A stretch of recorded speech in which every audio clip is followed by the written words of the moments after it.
sa huling sandali nila, pinakita namin talaga ang kabaitan namin dahil marunong silang tumulong.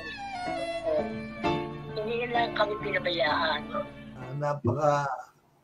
Binabati ko yung apo ni Dr. Galoran. Kasi nung mamatay siya ay isa ako sa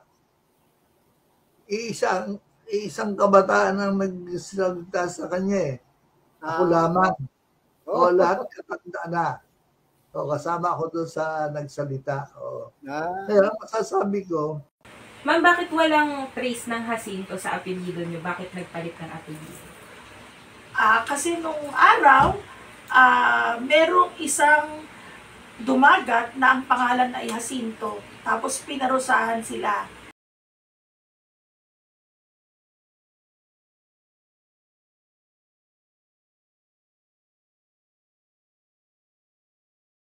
Pininyagan siyang Fausto Jacinto Galauran. So doon na namin itinago yung apelyido namin.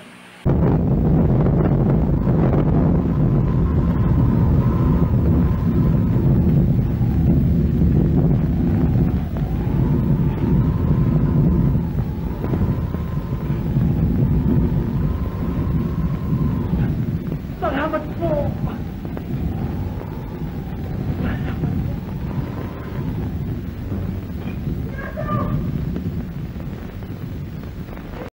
Maalala mo kaya sasabihan yung writer na pwede natin na i-exit natin, lagyan natin ng ibang para humaba kasi ayaw ko putulin ng magbabasa.